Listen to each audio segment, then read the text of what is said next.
జై గురుదేవ్. ఓం శ్రీ సాయిరామ్. అనంత ప్రేమ స్వరూపులారా, ప్రస్తుతం ప్రపంచవ్యాప్తంగా జరుగుతున్నటువంటి పరిణామాలను నిశితంగా గమనించేటట్లయితే ఎటువంటి వ్యక్తికైనా హృదయం ద్రవించిపోతుంది. మానవుడు చేస్తున్నటువంటి నిర్వాకం వల్ల భూమండలం అంతా అతలాకుతలమవుతుంది. మానవ జాతిలో అనేక రకమైన ఘోర విపత్తులు జరుగుతున్నాయి. ప్రపంచవ్యాప్తంగా మనిషి భరించలేనంత మనోకాలుష్యం విపరీతంగా విస్తరించి ఉంది. మానవుడిగా జన్మించటమే పాపమేమో అనిపిస్తుంది. ఎందుకంటే మానవుని ఉనికే ప్రపంచానికి ప్రమాదకరంగా మారింది. దీనికి అంతటికి మూల కారణం ఏంటి? మానవుడిలో ఉన్నటువంటి తెలివి మేధా సంపత్తే కదా, ఆర్టిఫిషియల్ ఇంటెలిజెన్సే కదా. పరిణామం అనేది పురోభివృద్ధి ద్వారా కొనసాగాలి తప్ప తిరోగమనం ద్వారా కొనసాగకూడదు కదా. ప్రపంచం మొత్తం అతలాకుతలం అవుతుంది. బాంబులతోటి, మారణాయుధాలతోటి భూమండలం అంతా దద్దరిల్లిపోతుంది. ఒక రకంగా చెప్పాలంటే మూడవ ప్రపంచపు యుద్ధపు మేఘాలు కమ్ముకొనున్నాయి. మానవుడిగా జీవించటం లేదు, దానవుడిగా జీవిస్తున్నాడు. అంతరంగం అంతా అరిషడ్ వర్గాలతో పూర్తిగా నింపబడి ఉంది. ఇటువంటి దుష్పరిణామాలను గమనిస్తుంటే ఈ తీవ్రతను ఆధ్యాత్మికత కూడా అడ్డుకోలేదేమో అనిపిస్తుంది. ఎందుకు ఇలా జరుగుతుంది, దీనికి మూల కారణం ఏమిటి అనే దాని గురించి మనం విశ్లేషించుకుందాం. విశ్వం నుండి భూమండలం వేరైంది. విశ్వం నుండి భూమండలం వేరైంది. విశ్వం అంతటిలో భూమండలం మాత్రమే స్వతంత్ర ప్రతిపత్తితో కొనసాగుతుంది. అందుకు మూల కారణం ఒక్కటే. అదేమిటంటే సౌర కుటుంబంలో భూమి ప్రత్యేక తరహాలో ఉండటం, దానికి గురుత్వాకర్షణ శక్తితో పాటు అయస్కాంత శక్తి కూడా ఉండటం, అయస్కాంత శక్తి ప్రభావం వలన భూమిని ఆవహించి వాతావరణం ఏర్పడటం, ఆ వాతావరణంలో సంభవించినటువంటి మార్పుల వలన కర్బన పదార్థాలు రావటం, వాటిలో సంభవించినటువంటి పరిణామం వలన జీవ పదార్థం ఏర్పడటం, జీవ పదార్థం ద్వారా జీవులు ఉద్భవించటం,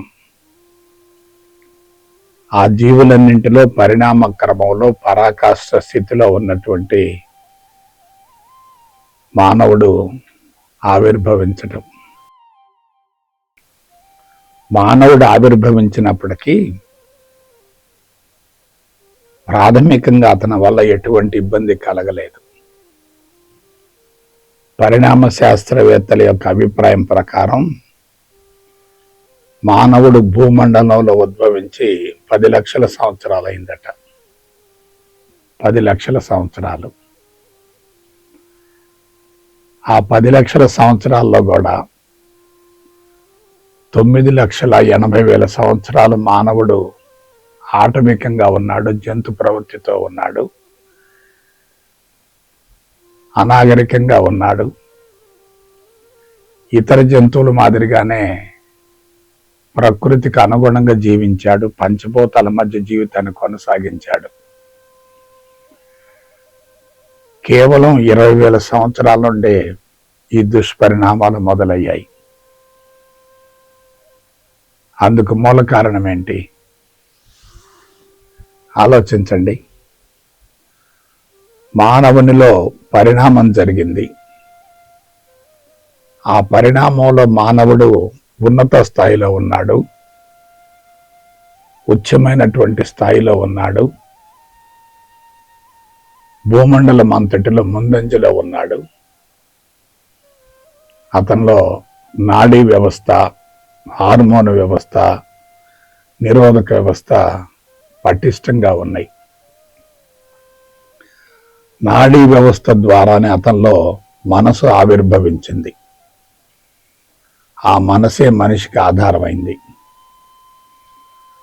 వాస్తవానికి భూమండలాన్ని మనం జాగ్రత్తగా విశ్లేషించుకునేటట్లయితే ముందు పంచభూతాలు ఏర్పడ్డాయి. ఆ పంచభూతాల్లో చైతన్యం ఉంది. కానీ ఆ చైతన్యం జడంగా ఉంది కాబట్టి దాన్ని జడ చైతన్యం అన్నారు. వృక్షాలకు రండి. వృక్షాలలో జీవం ఉంది. పుట్టుట, జీవించడం, మరణించడం అనేటటువంటి మార్పులు సంభవిస్తూ వచ్చాయి. వాటిలో ఉన్నటువంటి జీవ చైతన్యం జడ చైతన్యం కంటే ఉన్నతంగా ఉంది. వృక్షాల్లో సంభవించినటువంటి మార్పుల వలన ఇంద్రియ చైతన్యంతో కూడినటువంటి జంతువులు వచ్చాయి. ఆ జంతువులలో సంభవించినటువంటి రూపాంతరం వలన, పరిణామం వలన మానవుడు ఉద్భవించాడు. ఇదంతా ఎంతకాలం పట్టింది? ఎవరూ అంచనా వేయలేనంత కాలం పట్టింది.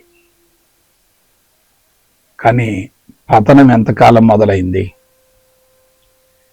కేవలం 20,000 సంవత్సరాల నుండి పతనం ప్రారంభమైంది. 20,000 సంవత్సరాలకు ముందు మానవుడు జంతువులాగా ఉన్నాడు కదా,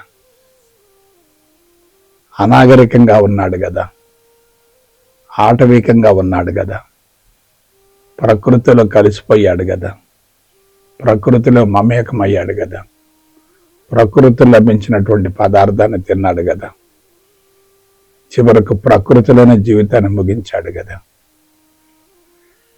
కొంచెం ఆలోచించండి.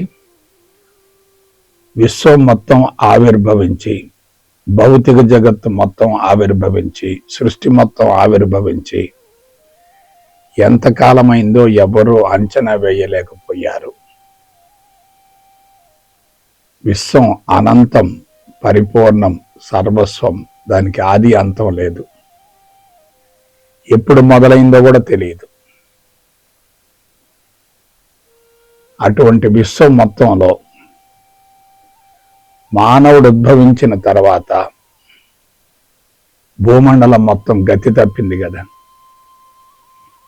అందున గత 20,000 సంవత్సరాలుగా భూమండలం మొత్తం కూడా పూర్తిగా కలుషితం అవుతూ వచ్చింది కదా. అందుకు మూల కారణం ఏంటి? జడ చైతన్యం కన్నా జీవ చైతన్యం సూక్ష్మమైంది. జీవ చైతన్యం కన్నా ఇంద్రియ చైతన్యం సూక్ష్మమైంది. ఇంద్రియ చైతన్యం కన్నా మనో చైతన్యం సూక్ష్మమైంది. అంటే సూక్ష్మత్వం పెరుగుతూ వచ్చింది. మానవుడి యొక్క శారీరక నిర్మాణం ఎలా ఉందంటే స్వతంత్ర ప్రతిపత్తితో ఉంది, ప్రత్యేక తరహాలో ఉంది. మానవుడిలో ఉష్ణోగ్రత జీవితాంతం స్థిరంగా ఉంటుంది. 98.4 డిగ్రీల ఫారెన్హీట్లో ఉంటుంది. మరి శరీర ఉష్ణోగ్రత స్థిరంగా ఉన్నప్పుడు పరిసర ఉష్ణోగ్రతలలో మార్పులు సంభవించినప్పుడు మనిషి పరిస్థితి ఏమిటి? ఆ మార్పుల్ని ఎదుర్కొనలేడు కదా, తట్టుకొనలేడు కదా. ఎప్పుడైతే ప్రతికూలమైనటువంటి వాతావరణం ఉంటుందో జంతువులన్నీ కూడా సురక్షితమైనటువంటి ప్రదేశానికి వెళ్ళి సుప్తావస్థలో ఉంటాయి. హైబర్నేషన్ అంటారు. మానవుడు మాత్రం పరిసరాల్లో సంభవించేటటువంటి మార్పుల్ని తట్టుకోలేక ఒంటరి స్వేచ్ఛాయుత ఆటవిక జీవితాన్ని వదిలిపెట్టి సామూహిక సంఘ జీవనానికి మారటం జరిగింది. ఈ మార్పు అనేది మానవుడిలో ఉన్నటువంటి తెలివి మేధా సంపత్తి ద్వారా జరిగింది. ఒక్క మానవ జాతిలోనే తెలివి మేధా సంపత్తి ఉంది. ఏ జాతిలో కూడా తెలివి మేధా సంపత్తి లేదు. మానవుడిలోనే మనసుంది. ఏ జాతిలో కూడా మనసు లేదు. మానవుడికే పరిసరాల పట్ల స్పందన ఉంది, అవగాహన ఉంది. ఏ జాతికి లేదు. అందువల్ల మానవుడు ఏమయ్యాడు? ప్రకృతి సూత్రాలను ఉల్లంఘించాడు, ఆధ్యాత్మిక సూత్రాలను వ్యతిరేకించాడు. పరిసరాల్లో మార్పులు సంభవించినప్పుడు తదనుగుణంగా అంతరంగంలో కూడా మార్పులు సంభవించాయి అనుకోండి, ఆ వ్యక్తి పరిసరాల్లో సంభవించినటువంటి మార్పులు ఎదుర్కొనగలుగుతాడు. ఎదుర్కొనగలిగితే పురోగమన పరిణామం, ఎదుర్కొనలేకపోతే తిరోగమన పరిణామం. ఎప్పుడైతే తిరోగమన పరిణామానికి మళ్ళాడో ఉత్తమ సంస్కారాల మోతాదు తగ్గుతూ వచ్చింది, చెడు సంస్కారాల మోతాదు పెరుగుతూ వచ్చింది. మనిషి అన్ని విధాలా బలహీనపడుతూ వచ్చాడు. అతను కృత్రిమైనటువంటి మేధస్సు ద్వారా సులభతరమైన సుఖవంతమైన జీవితానికి అలవాటు పడ్డాడు. విషయం ఏంటంటే, ప్రకృతికి అనుగుణంగా జీవించేటటువంటి జంతువులు కానీ వృక్షాలు కానీ ప్రకృతి చేత నియంత్రించబడతాయి. అలా కాకుండా ప్రకృతికి విరుద్ధంగా జీవించేటటువంటి మానవుడు ప్రకృతిని తన ఆధీనంలో తీసుకోవటం ప్రారంభించాడు. నేను ప్రకృతి కంటే ఉన్నతం అనే భావన కలిగింది. ప్రకృతి నా ఆధీనంలో ఉండాలి అనేటటువంటి ఆలోచన వచ్చింది. ప్రకృతిని ఉపయోగించుకోవాలి అనేటటువంటి విధానం మొదలైంది. ఇదంతా ఏమిటి? తిరోగమన పరిణామం కదా.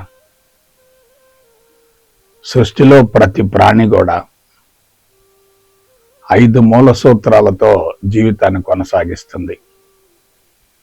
1 ఆహారము, 2 నిద్ర, 3 మైథునము, 4 భయము, 5 ఆశ.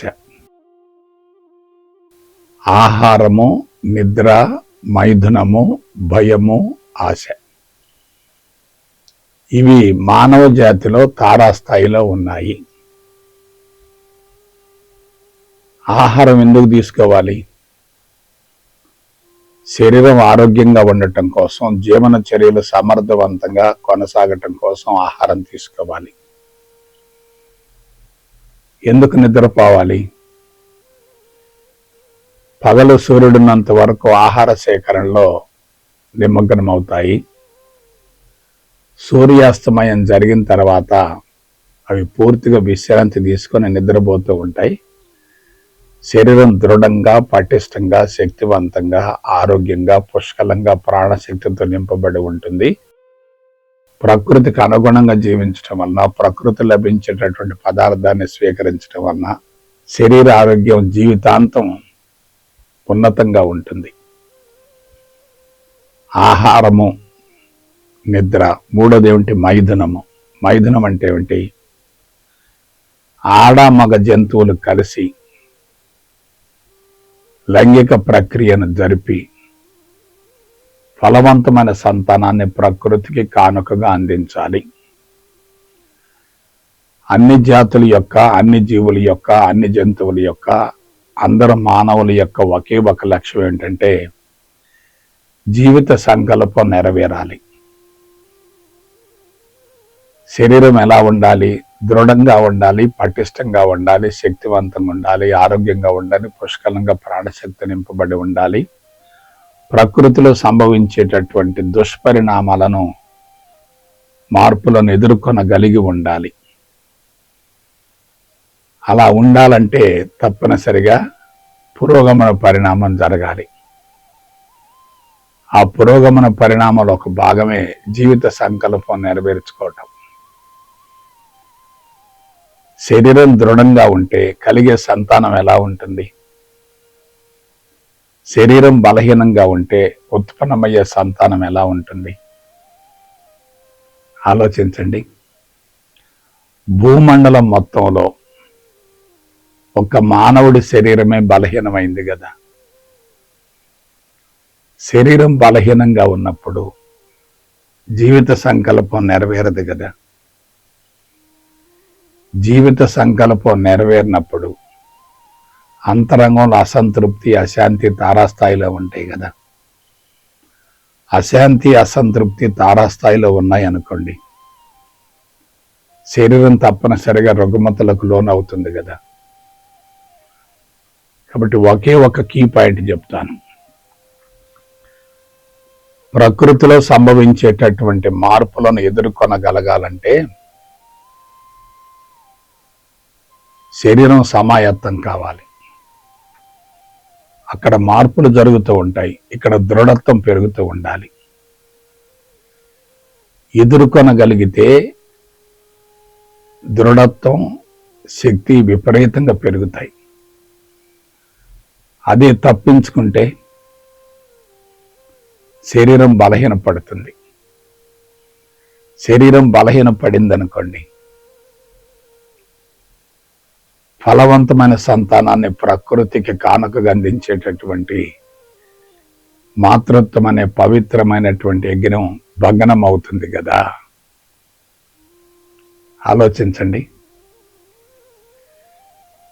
శరీరం బలహీనపడ్డప్పుడు మాతృత్వం అనేది నెరవేరదు కదా.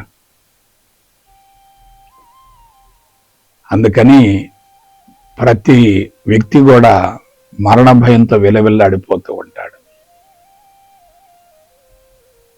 మరణం సంభవిస్తే, మరణాన్ని గురించి వింటే, మరణాన్ని గురించి ఆలోచిస్తూ ఉంటే, మరణాన్ని గురించి తలుచుకుంటూ ఉంటే విలవిల్లాడిపోతూ ఉంటాడు.